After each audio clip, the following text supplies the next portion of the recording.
start going crazy because there's somebody FedEx at the door. man, So he's like running in and out. So, hey, for those of you who don't know, this is Nick Good. He runs the Good Team out of Dallas, and he is also the host of the podcast, the only real estate podcast worth listening to. So welcome. Thank you so much for joining us today. We really appreciate you taking time out of your schedule. Absolutely. Thanks for having me on. So I guess, I always like to start and get a little bit of background on you. Like, how did you get into real estate and, why did you join this crazy world? Yeah. So it was never my plan, right? It wasn't, I didn't have this grand scheme growing up. Like I loved houses and I wanted to there was no plan like that. So growing up, I played sports, I played football, and in high school I got hurt. So I hurt my knee and I had to stop playing sports, stop playing football. That was my passion. I was 310 pounds, 6'3". I mean, that was my life. And when I had to leave that sport, I lost all my friends. Right. And so I started to skip school. I come from a background where my mom is a superintendent of a school district. So she has a doctorate in education. So that's not really cool when I'm over here skipping school saying, hey, this is not worth it. I actually dropped out of high school, got my GED, and started going to college. Right. And while in college, I'm delivering pizzas. Still today, I say the pizza delivery job was the best job I ever had. I could go home, not have to worry about anything. Right. Yeah. But as I'm going through it, the recession, the gas prices start going up in 2005, 2006. And on my college job board, there was a posting for a real estate assistant job. And I saw that and I applied for that job because my brother and I, who today is my business partner, we had aspirations after reading Rich Dad, Poor Dad. I don't know how many of y'all read that book, Rich Dad, Poor Dad. I know a lot of real estate agents in the industry, probably got their start because of something similar to that book, or at least in the investing side. And I was like, what better way to learn real estate investing than to get paid to be a real estate assistant? So interviewed for the job, I got it. To this day, I'm still close with that husband and wife brokerage. And I question why they hired me.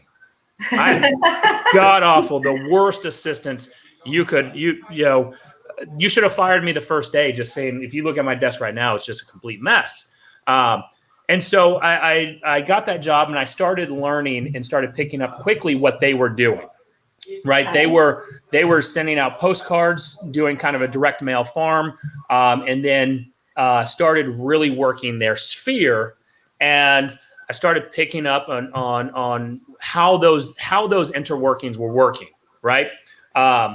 And so in 2000 and into 2005, in early 2006, I got my real estate license so that I could start doing licensed activities for them. And in 2007, I graduated from college. And the reason I'm fast forwarding to that is when I graduated college, that the broker came to me and said, Nick, we would love to extend you a full-time job with a nice salary. And we're going to give you a little bit of overrides off the commissions that the brokerage earns. Right. So I was like, cool, I really appreciate that. But let me ask you, do you think I can make $100,000 just selling real estate? They're like, yeah, absolutely. So I said, cool, I want to go sell. I want to get rid of the guaranteed salary. I want to go 100% commission, and I want to sell real estate to make $100,000. This was in 2007. And I did not make $100,000. In fact, I sold 3 homes. Wow. Right. And so it did not go as planned because in 2007, I'm 24 years old. My friends were still in college or they were broke. So I'm not working that sphere market. I'm not having that same success that these other agents are like, hey, go work your sphere. Yeah. People know, like, trust, and love you. I'm like, well, my friends are broke. They're not buying. They're still living at home. So my friends' parents aren't wanting to use their broke kid's friend to help represent them on one of their biggest purchases in their lives or one of their biggest sales. And so what I had to do was I had to learn and started self-teaching through YouTube and through some other courses, how to start going that cold prospecting method. Okay. And so started learning that side of the business, started learning internet lead generating. And before internet lead generation was a thing. Yeah. I bought off of eBay a Craigslist course that I could not afford. And so I put it on a credit card. And then in order to pay off that credit card, I quickly resold that same eBay product illegally because it was copywritten, right? So I needed to do something in order to make that money back.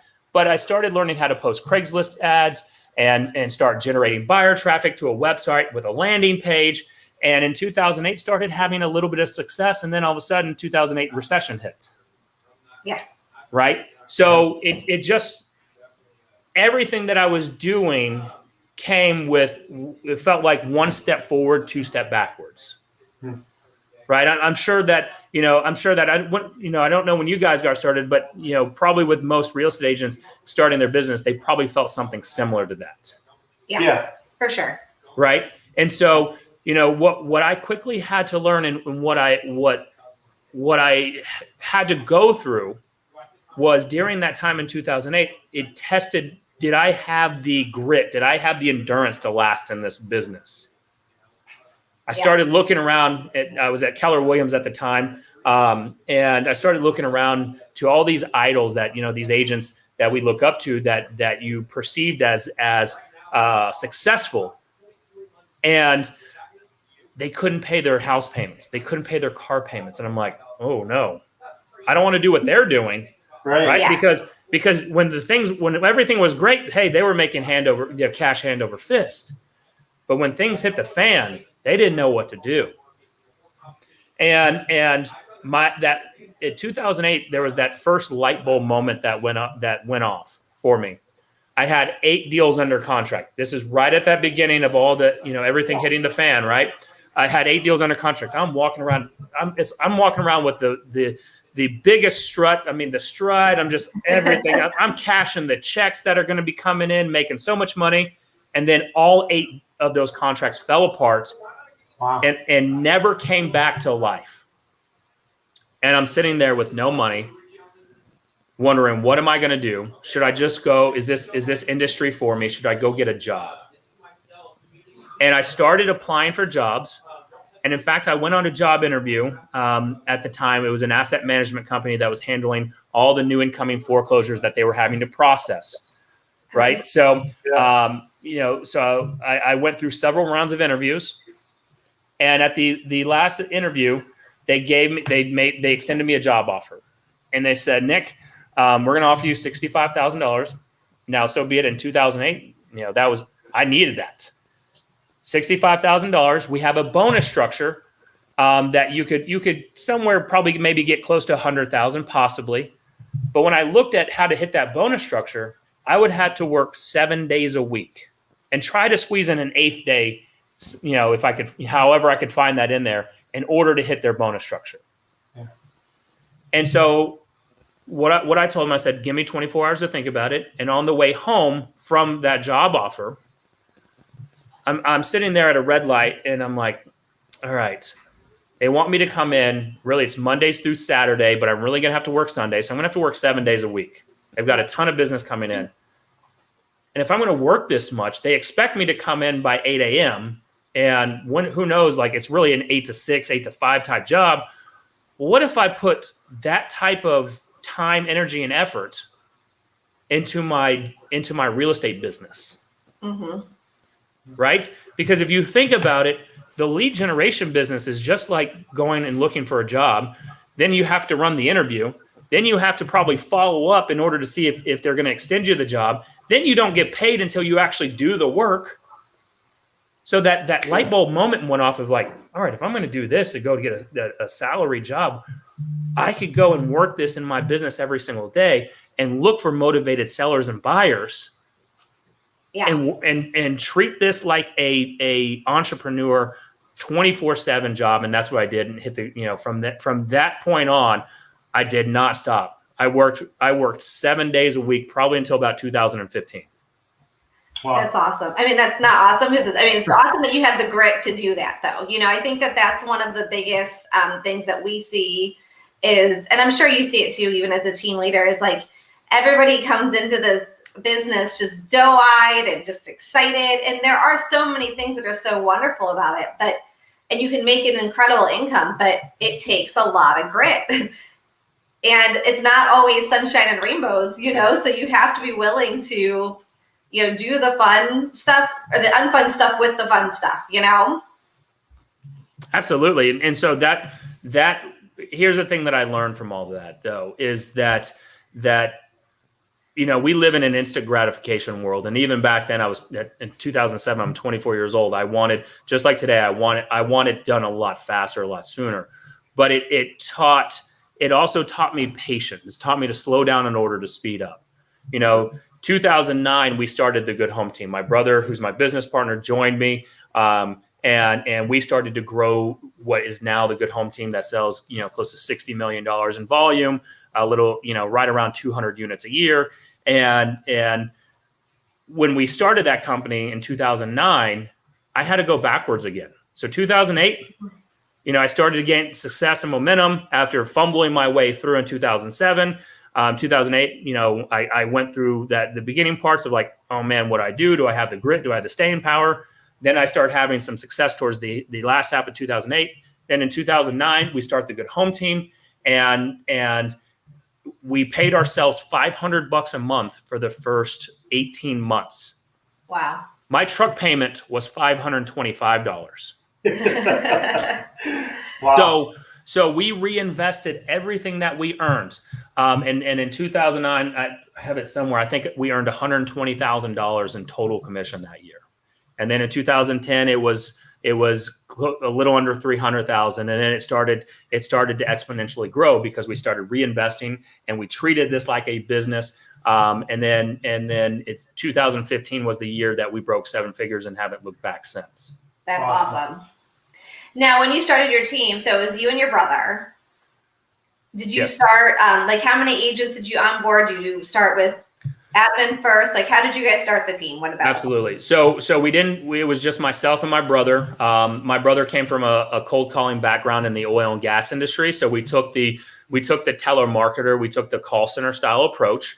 And actually, our first hire was it should have been an assistant. We didn't hire our first admin until 2010. We actually hired an ISA outbound prospector to help start calling expired listings. Right. That person was part-time, and then we graduated them into a full-time employment who's still with us today, making outbound expired calls and to for sale by owners. And then in 2010, we hired Stephanie, who's still with us today.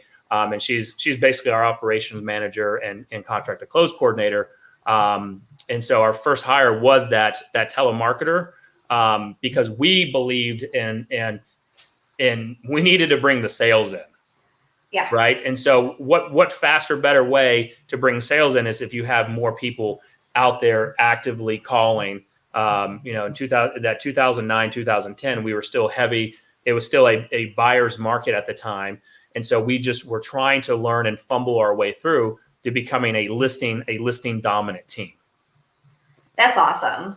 Now, with everything going on, I'm sure your market's probably like ours here. Like our inventory is down so much right now. It is the most frustrating part of our job. I think I have 6 buyers right now where I literally cannot find them a home. And then I also have sellers who are afraid to list because they don't have somewhere to go.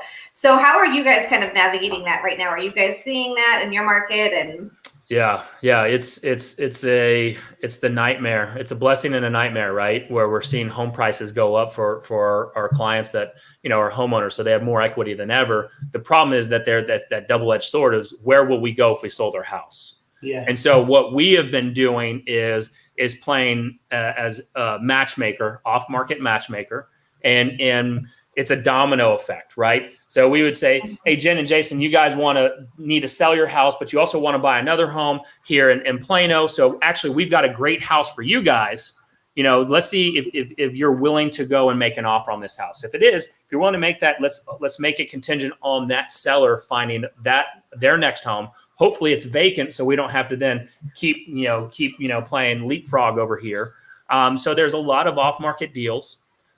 This is the first year in a long time. I'm going to tell you, it's really made me evolve as a team leader and team owner, where I'm used to seeing us take. Last year in February, for example, we took 17 listings in February. This year we've taken 4 in February. Wow. Right. And usually when I see our pending contracts, we're really heavy on the listing side. Now, we've got 3 listings under contract, but we've got 28 buyers under contract right now. Yeah. Right. So, it's good and bad. And it's the journey. And so right now, what the best thing that we're doing is it's all about the connection with the homeowners. If we can connect with them and build that rapport, we know, one, we have staying power. So eventually those homeowners are going to make some type of move.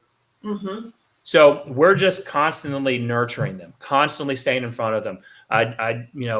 Just before we jumped on this interview, I'm sending handwritten notes, just checking in. Hey, would you be interested in selling your home to one of our buyer clients? Yep. So it's just going through the using today's modern tactics with old school techniques, with handwritten notes, pop buys, whatever that may be. And the business will come, right? It's going to be a lot setting the right tone and expectations for your buyer clients and knowing what type of battle they're going to get into. As long as they're ready for that battle and you set the proper tone, then everything will be fine. Yeah. Yeah, no, I get it. We're definitely in the same boat. And then, and it's frustrating, but you said it's a good problem to have and a bad problem to have, I don't know, it's been the biggest challenge for us and our team. And I think it's also being a team leader as well, is keeping their spirits up too, right? Like when you're out and you have these clients and you have all this business kind of up in the air and hoping to find something. And when you do, it's multiple offers. It's been a lot of, escalation clauses, other tricks you can use as far as winning that bid. What I'm finding now is we're selling more new than anything else right now, because at least they know they're buying something. Even some of these builders are now starting to push 2 years out, which is crazy to me to think that you're committing on buying something of that magnitude and financial size 2 years down the road because they're so backed up on the building, 100%. So here's what we're doing. We have to think for our team and our agents, we've got to think right now, but for team leaders like ourselves, we got to think for the future. So there's 2 things that we're doing at the moment is I've gone all in on seller lead generation, right? And because I want to collect that data today, I want to get in front and start building that rapport with them and start branding our marketing and our message on them today, right? Yeah. So when they think about selling next year, they're going to come to the Nick Good and the Good Home team, right? Yeah. But we're also we're dominating Facebook leads right now at a higher clip than we ever have, because buyers are coming in, they're more receptive, right? Rent is going up, right? Yeah. They also know that home prices are going up. So it's would you rather be in a home last year? Well, absolutely, because it was cheaper. So you need to be in a home today, because next year you're going to wish you bought today. Yeah. Right. So we're just showing those pricing gains and saying we can get you into a house. We're going to get you into a great house. You may have to compromise a little bit, but interest rates are low, right? We can get you into possibly maybe new construction, lock you into that low rate, lock into the price today, so that you can enjoy this home here in 6 to 8 months or whatever that may be. So I would the opportunity right now is to work a ton of buyer clients who eventually, they go through stuff, right? People go through upsize, downsize, divorce, job loss, whatever. And as long as you continue building that relationship, how big will your business be in 2 to 3 to 4 years from now? Because all the buyer clients that you were able to help get into this get into a home today. Right. Yeah. Yep. Yeah, for sure. So now how many agents do you have on your team? So we typically sit around 12 to 15. Due to COVID, we've actually reduced that number. We've actually been offloading, the non-producing, non-productive agents who've been a little bit more of who've taken a little bit more energy out of the team. So we're right about 8 agents at the moment, which is that's light for us when it comes to how many agents we typically sit with. So what we've been preparing our agents for is just helping those 8 agents get into a higher production level than they were last year and the year before, making sure their income levels are going up, and also mentally preparing them that this is going to be the most rewarding and most mentally exhausting year of their career. Right? Yeah. Right? Yeah. Because today you've got to be that Pop-Tart agent. How many times have we said, don't be the Pop-Tart agent? When a buyer wants to go see a house, you set the appointment. If it's later on that day, tomorrow, whatever that may be, so you can get your lead gen in. No, you need to jump up right now and go, because there could be a line to get into that house. Yeah. Right? So, you're also going to be mentally exhausted from writing offers and them not winning, and then those buyers getting emotional. Yeah. And understanding how to weather that emotion and not let it just eat away to where you don't want to work in this business anymore. And I will say that's something, like when you were just saying, like the whole Pop-Tart agent thing, we just had that conversation with our team at our last team meeting, because first of all, the buyers are feeling the anxiety and the uncertainty. So they're very, it's not that I don't want to say that they're not loyal. It's just that, like, if they feel there's an opportunity and you're not available, they're going to find somebody to get them in that door at that time. And that's what I told the agents. I'm like, just set the appointment. I keep telling all the time, I'm like, set the appointment. Don't say I'll call you back. Don't say anything. Set the appointment and only call them back if you absolutely cannot get them in. Yep. At that time. Yeah, 100%. And it's your schedule is going to be a little chaotic this year until we can figure out, until we understand, is this something that we're going to face for the next 2 to 3 years? And if it is, then we also need to make sure, how do we get our lead generation in unconventional time, in time blocks. And then we also start looking at using unconventional leverage, meaning a good friend of mine, Justin Nelson over at Spear Rocket VA, has really taught us how to leverage out through using virtual assistants to help us with our lead generation strategies and tactics. Right? That's awesome. So we're setting the tone and setting the pace for our agents. If they start hitting certain production metrics, we will get them a virtual assistant dedicated to their own lead generation account to help them with staying on top of, maybe overdue tasks, helping them with if they need to write a contract really quick, that VA can at least go knock out certain parts of that so the agent can review it and send it to their client while they're on the road. That's awesome. I like that. That's a great incentive too for, like you said, like when they hit a certain production level for us to, I really like that, because we have our transaction coordinator and we have our marketing assistants, of which they do help and they're there. But as you grow a team, like, I think, we can't expect him to answer everybody's call every hour of the day, to write a contract if they need it or whatever. He's busy, maintaining all the files for the team. So I really like that idea. Absolutely. And what better way from a team leader perspective to show value to your agents, to help them, look, they're here to grow their business within our businesses, right? And what better way to show them leverage and help them continue to grow their income without saying, hey, Jen and Jason, you got to go work harder. Well, I already feel like I'm working as hard as I can. I don't know if I can kick into another gear, because now I'm going to have to find an 9th day to work. Right. That's not happening. So now as team leaders, we're here to help them find that extra leverage that may take some of the daunting task that could, again, that may stop them or prevent them from working with more clients. Yeah, that makes a lot of sense. I like that a lot, actually. I think that's something, because, especially when you have some agents that really are starting to produce, it does get to be a lot, even with the support of the TC and everything. So I think that's something that I would love to implement. Who is that? Who is it that you work with? What VA company is it? Justin Nelson with Spear Rocket VA. Okay. See, look at that. Learn something all the time. There you go. Right. That's why we do these. That's right. Exactly. Yep. So I have just to kind of switch gears a little bit. So how long have you been with EXP? So I've been with EXP. The first time I was with EXP for 3 days. Really? Wow. Yeah. So I was with EXP for 3 days. The second time I've been, and then I came back, albeit we should have never left in the first place. Should have stayed that first time, but we got persuaded with some with an offer that we had to at least look at, and then it proved why we were leaving in the first place. And so July 19th was our official second leap over, and we've been here since July 19th, and or July 2019. Sorry, July 2019.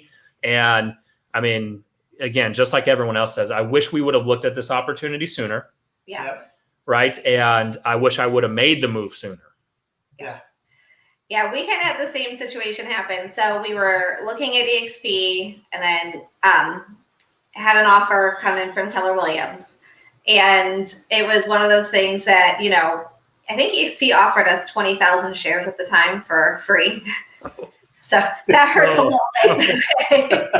Yep. Just a little bit. That one stings. But yeah, so we kind of, like you said, at that time, we felt that we had to explore the other option, and exact same thing. We were like, and this is why we shouldn't have done this. Right. But we had to learn the hard way. I mean, here's the thing. You never know. Hindsight's 2020. You don't ever know. And the reality of it is that the company was a different company back then. So we probably wouldn't have had the same experience that we're having now. So and look, yeah, when we first came out there was not even 10,000 agents yet. When we came over the first time, and it was December of 2018. So 7 months later, we made the move. I knew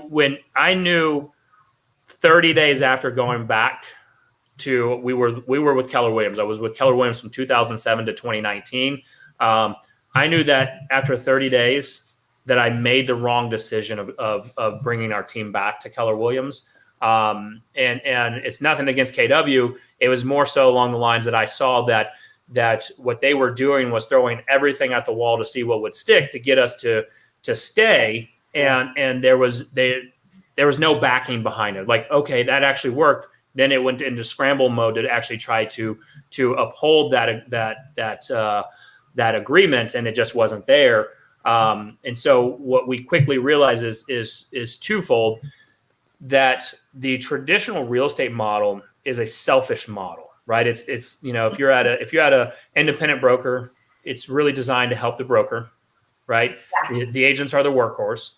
And from a team owner perspective, if you're at one of the traditionals like a Keller Williams or whatever, then all the accolades go to the team leader or the team owner, and all the opportunities go to that team leader, right?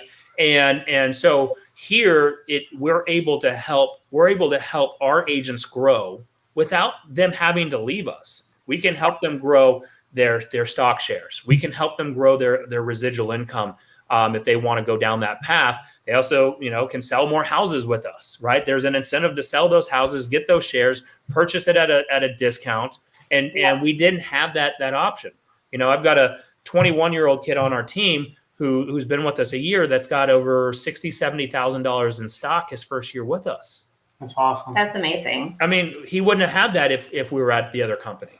Yeah. Right. Yep. No, I agree. And I just think, you know, in addition to all the great things that EXP offers, I just have felt like the collaboration and the people, I mean, just even being on a call here with you today, like everything has just been, I've never been a part of something that has just comes from such a place of contribution from the people you work from the company. It's very refreshing. Yeah. And I think it's really interesting because I think, not that I think every other brokerage is like this, because there's so many things that we loved about the other companies when we were there, and I'm not going to say I didn't learn so much and grow.